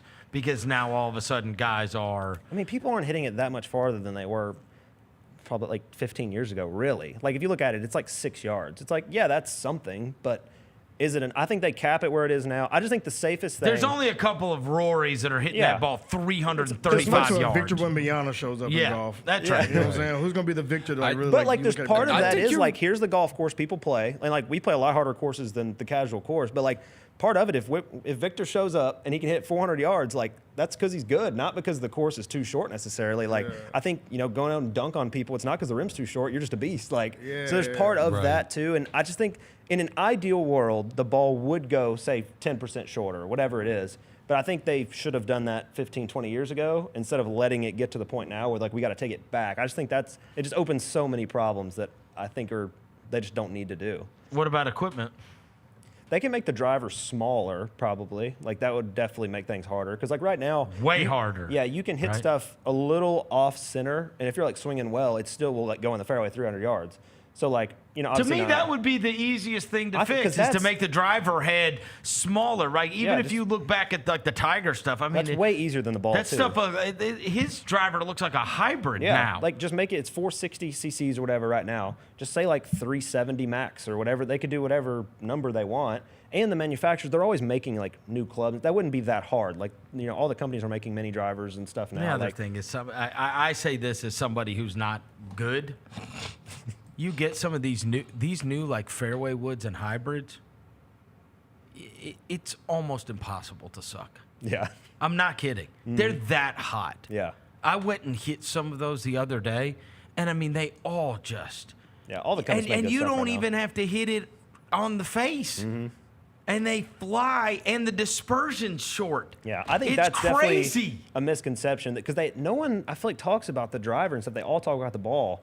But, like, the ball from, like, 15 years ago is not – I mean, it is different. It'll fly straighter now and, like, with a little bit. Yeah. But I just don't think I think if you made the driver smaller, if you're going to do anything. But I really don't think the distance is as bad. You know, like, how stuff goes, like, pace of play was the big thing people were talking about last year, early in the year. It's like stuff kind of comes in and out. Like, when I play a golf course, like last week in Canada, I'm not, like, overpowering the golf course. Like, no, like, maybe Rory is. But, again, I don't care if some people are, if that's your strength. Like, if my strength's putting and his is driver, like, I don't care if he overpowers a certain hole.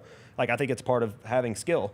But, like, I just don't think the courses we play are necessarily everyone acts like everyone's hitting driver lob wedge every hole. Like, a lot of these holes are 490 and you have 210 in and stuff like that. Like, it's not like, even like Spring Creek, you play the back tees, like, you're not hitting driver wedge every hole. All the par threes are 220. Like, so I don't know. I think that, yes, you do lose some courses that are in, downtown, maybe like a Memphis Country Club, stuff like that. But, like, I don't know, other sports, you just don't compare to what, like, worked in 1950. You know what I mean? Are you married to your golf ball? Have you used the same one forever? Yeah, I've always used pretty much a variation of the Pro V1X. Yeah. You'll like this, Dev. I wonder, like, you know how, like, some guys, especially basketball guys, like, they might be married to a type of shoe or they might be whatever, right? I'm always interested. Do you think – so you use what? Pro V1X. Okay.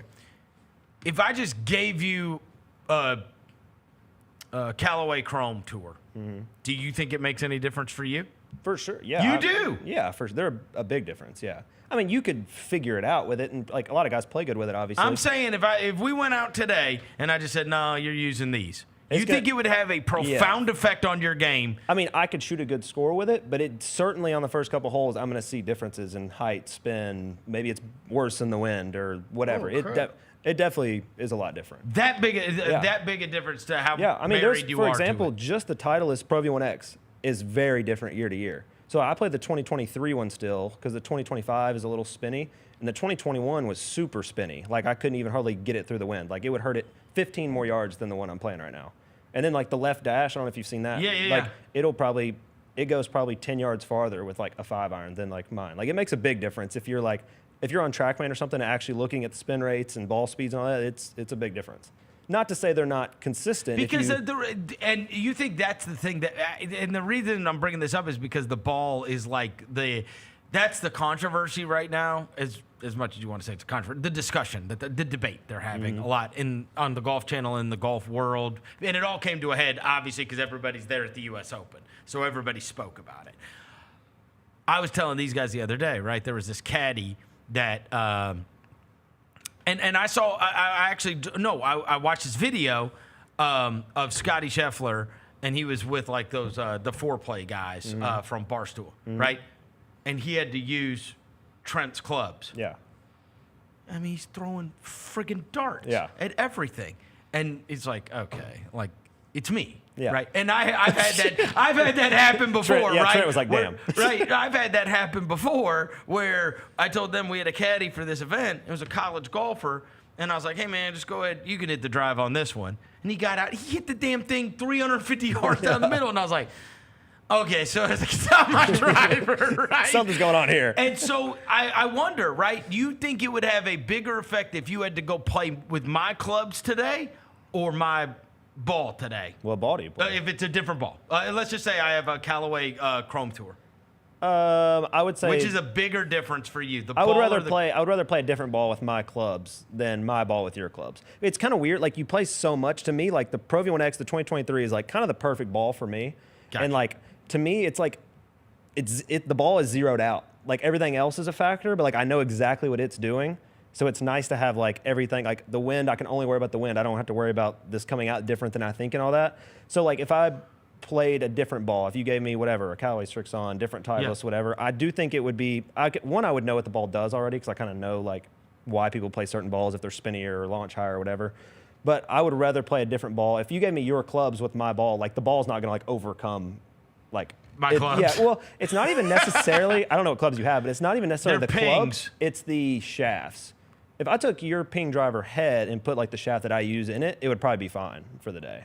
Like, gotcha. It might not be as dialed in as what mine is right now, but like, I think the shafts with like a driver makes a bigger difference probably than the head. If I had to just go do, one round. That's for sure. I can even tell you that because I was playing with these guys a couple weeks ago, and the guy's like, just hit it with mine. And he gave it to me, and it was like a senior shaft. Oh yeah. My God. Have you hit those auto I mean, flexes? it's like hitting the ball with a noodle. Yeah, you have to like time it up. Because there's just no way. Because seniors are trying to get more punch out there because they're not bringing the club back and swinging it hard. Yeah. So the thing, it bends. You know what I'm saying? Yeah. Like, if you swing it hard. Mm-hmm. So if anybody that swings it with any kind of velocity, you can almost thing miss. just the thing just bends completely. Mm-hmm. Whereas a senior just. Ding. Yeah, it's perfect. He's just tinking it down the middle, right? Yeah, for sure. Have you seen those AutoFlex shafts, those pink ones? Nuh-uh. They're like $900 or something crazy. But they're like, Adam Scott used it for a little bit, and like a couple people have tried it. But like, they're a senior shaft, like flex times 3. And it's like for like high speeds though, and it feels crazy, but you can just rip it. Like, if you on the range, it's amazing. Legal? It's legal, yeah. If you hit on the range, it's amazing. But like on the course, it's like terrifying because there's like water right, and you're feeling the club head just bend up there and everything. But you should try it one time if you and ever it see somebody. snaps back? It snaps back, like perfect in theory. But you'll see like Adam Scott used it for like 2 weeks, and he's like, nah, I can't do this anymore. Like, because it feels weird. You do get more speed though. Like, at the time, I've hit like higher ball speeds now, but like maybe 4 or 5 years ago, I'd never hit like 120 club head speed before. I always could get like 118, 119. First swing with that, 121. Like, first swing, like kind of cold, everything. Like, it adds speed. It's just like, I mean, it has to be more inconsistent when it's snapping that much and everything. But you should try it if you ever get the chance. All right, so let me get your final say on the whole. You just wouldn't roll the ball back at all. I just don't think it's worth it. You just don't. I think I would rather it go. You're against the rollback. It's kind of a weird take, I guess. I would rather it go shorter, but I don't think it's worth it. I don't think the risk is worth the reward. Oh, let me ask you another thing I meant to ask you when you mentioned the whole, because this was crazy. You said that, was it 2023 Titleist Pro V1X? Mm-hmm. So your Titleist gives you balls, right? Because you've got a Titleist deal. Do you have to tell them? Do they just have 2023s laying around? Yeah, they have all the way back to, I think the. Oh, so you request a specific year from them? Yeah, because they have like, they're like, we have 17 ball. I don't know how many it is. Some like 17 ball variations you can play from, and most of them are the year. Like, obviously, like there's 2 each year, so that might account for like 8. But then there's like the Pro V1X Star, the Dash, the Pro V1 Dot. Like, there's all these different variations that are, and I think the Dash is the only one that's available like to the public. But because they are like subtle stuff. Like, unless you're like really good, you're not gonna like see the difference. Like the Star's a little spinnier, the Dot spins a little less, and launch a little lower. So like stuff like that, it's good when you're like have people that are dialed in. But like for the regular golfer, they're still like Pro V1 and Pro V1X. They're just like tweaked a little bit. Well, I'm saying you tell them I need more 2023 Pro V1X. Well, they just have, like, if I need more at home, I just like text my guy and like he sends it, and like they're super fast, like next day or 2 days. How do you know they're 2023s? He just the box looks different too. Oh, and it does. And the line on it is different too. You can always tell off that. The little like stamp over the Pro V1X. I'll be damned. If you look at them, they're all completely different. But I couldn't buy 2023s. right? I mean, no, you'd probably have to get off eBay or something. But they're very little difference in the years. But they just have it on my like file because the Titleist guys are there every week. So just in my locker, they put like 3 dozen of whatever ball you play every week, and they're always right in there, so it's nice. Wow. Whatever glove you play, whatever ball you play, whatever. So. All right. On the whole, what do you got going forward? You say when do you start the 6 in a row? So what's today? Friday. Yeah, so I'm leaving next Saturday to go up to Detroit. I'll play like I don't know the order: Detroit, John Deere, the one in Kentucky, Reno, Minneapolis, and then something else. There's like 6 in a row coming up. So. Have you played with anybody super cool yet? I told you can't play with anybody hardly your rookie year. It's like they don't put you with anybody. It's all just. It's people that they got to be up there on the final. People that are going to get no gallery. Yeah, I mean, we were near Rory. Yeah, we were near Rory. Yeah. Did you wave to him? Yeah, in Zurich. Where are all those people going? I'm playing. You wouldn't believe last week around Rory's group, and even though he shot 9 over or whatever, like there was probably 6 deep. There's this drawable par 4, like number 6 out there or something. It was 6 or 7 deeper on the entire hole. It was crazy. Probably half the fans on the whole golf course are there. It's crazy. Yeah. Damn. But where has been the best crowd that you've played? Zurich, where that I played. You're like, this is a scene. Like, this is fun. Zurich was not the most people, but like, so I was with Hayden Buckley, who was my teammate. We're both from the South. And they're so rowdy. They liked us a lot. So that was probably the most on our team. And you played great. Yeah, so that was the most, like, we were in the mix. Like, when I was saying Rory, he was like the 2 groups behind us or something. So it was a lot of energy, people rooting for us and all that. Canada last week was a lot of people. Dallas was a lot of people. They're honestly all the ones that are like full field in big cities. I mean, I don't know what the number is. It's got to be 50,000 people or something like on the course. It's it's like honestly pretty chaotic out there. Like there's carts going everywhere, people walking, yelling at each other, concession. Like you definitely have to like learn to block that stuff out. Which luckily I'm not bothered by that stuff as much as some. But like, have you had to respond to anybody in the crowd? Has anybody chirped you? There was one in Dallas that. He was like, we were like one of the last through. It was like kind of that party hole, like number 16 at Scottsdale type thing. It was on 17 there. And like we came through late, so there wasn't quite as many people there. And this guy's like, yeah, this putt doesn't break left. Like people think everybody's missing it high or whatever. And like, you never know if you should listen or not because you don't know if they're like messing with you. And then like I walk off and like he's still chirping. I think it's just like a drunk fan or something. It's one of the volunteers like of the tournament. I'm like, what are you doing, bro? Like you can't be like chirping people when they're literally like working the tournament. So that was probably the weirdest one of the year. But dude, honestly, the fans aren't that distracting because like when they're outside of the ropes, they're doing their thing, talking like white noise basically, like whatever. Yeah. A lot of times my personal issue is the volunteers always are like saying quiet because I play super fast. So like I'm over the ball and about to pull it back and they're like telling people to stand still and be quiet. And honestly, like they're sometimes more distracting for me personally. So like that's a little frustrating because you also like, you want to be nice to them because like they're obviously helping out and you need them at the tournaments, all that. But it's always frustrating when it's like, all right, everything's good and they're telling people to be quiet and you're like, all right. Because a lot of guys take a long time to set up at their ball. So I'm almost like pulling it back. You stand over the ball and swing. Yeah. So it's like sometimes I have to back off. Yeah, right. Yeah, but overall it's been. Oberg does that too. Yeah, he's super Oberg fast. walks up, he does his one little move backwards, and then just hits it and starts walking. And Kupka does it too. Yeah, I think that's the best way to do. Like, of course it is. Take out the overthinking, bro. Don't overthink it. All that waggling and all that standing. You look at the best, like in any sport, they're all fast. Like Steph Curry shooting free throws, the best kickers, all of them. It's like there's not overthinking and all this stuff. They just do it. It's all reaction. Just hold it and think about what you're about to do. It's being athletic. Yeah, Tom Shaq and Tom Steph Curry and see what the times are. Like, you know what I mean? Like, oh, for real. Shaq's just trying to catch rim. I do want to ask you this. This is just total hypothetical. Would you rather win 6 majors and it just be like 3 PGAs, 3 U.S. Opens, or would you rather win 4 majors and it be one of each? You win all. Probably 4 majors, one of each. You'd rather just win the. You'd rather you take 4. I would think so, because that is. I feel like some people's careers are like. I mean, 6 majors is really good, but like it is kind of tainted when people win like all of the same one a little bit, because I feel like you could argue you're not as like well-rounded, but I would. If I would you take win either, all but 4, that means you're amazing. Yeah, you like, can play any style. You can do everything. Course, there's only what did they say? Yeah. When Rory did it, there was only like what 4 guys? Yeah, something like that. Yeah. That have ever done it. First off, you have to win 4 majors, and there's not a big list of that. Probably 15 people or something, and to try to spread them all out. Because like Scotty, I think only won Masters. Is that right? And the PGA. He won the PGA. He just won PGA. Yeah, so he's only won 2, and he's had a crazy run. And like a lot of the guys, like Brooks is like still 2 away. Like a bunch of these guys, it's just hard to do. Yeah.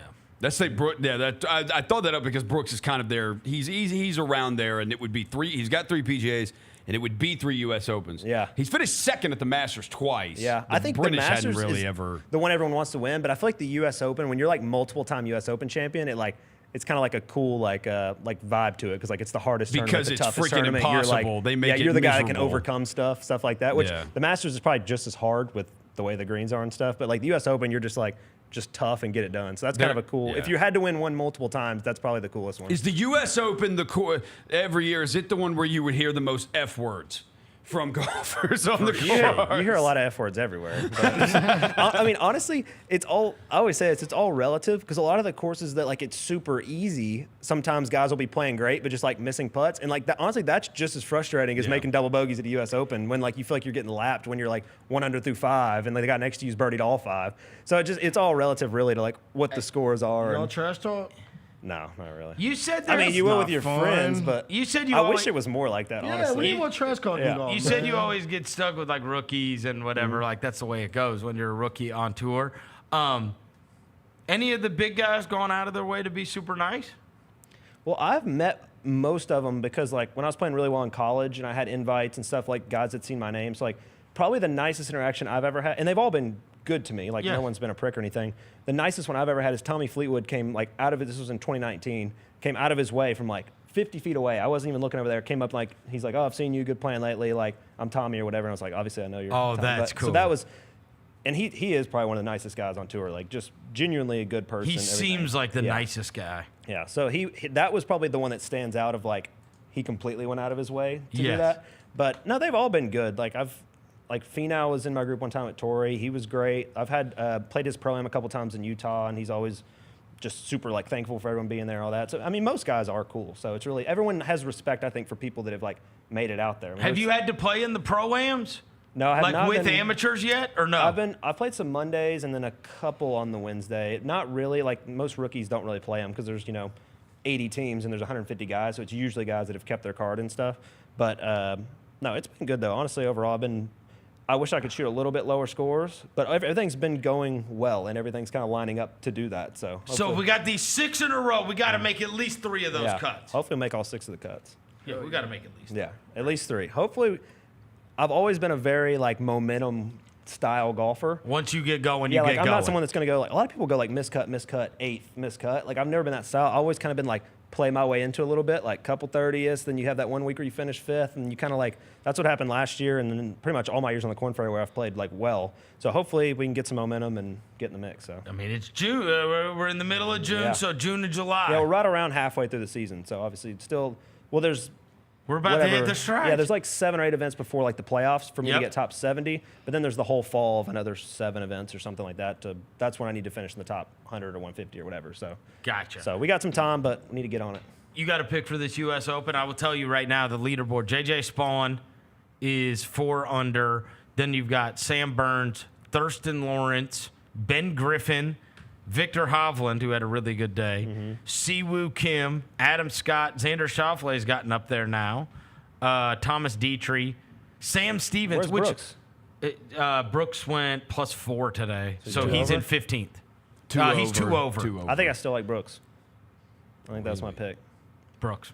I think he's just been playing. Me and good. Rose are both bet on him last He's night. got a good mindset. I feel like he's kind of. I don't know if you saw the interview. Where I coach did. kinda His yelled coach at- screamed at Yeah, him for I don't know 45 minutes. I don't know if I should look into that more or it doesn't matter. But I think he's. I don't know. I think he's kind of pissed off that he's like kind of falling off a little bit. Did you hear what he said about the last time the guy screamed at him like that? Aaron Hills. Was Aaron Hills? Yeah.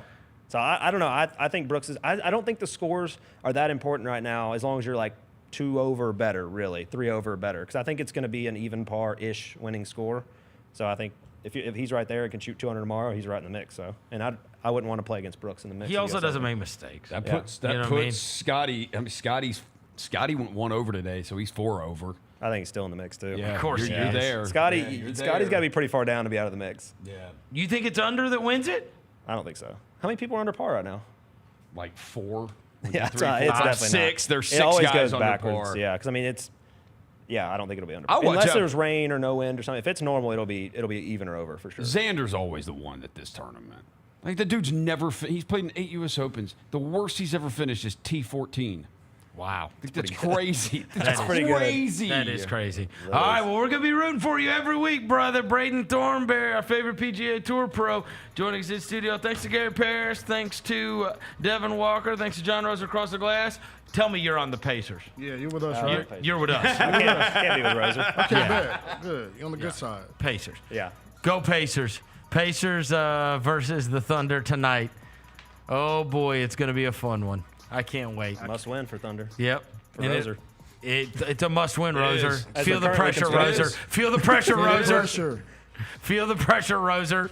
Yeah. All right. Gary. We'll be back on Monday. Until then, we gone.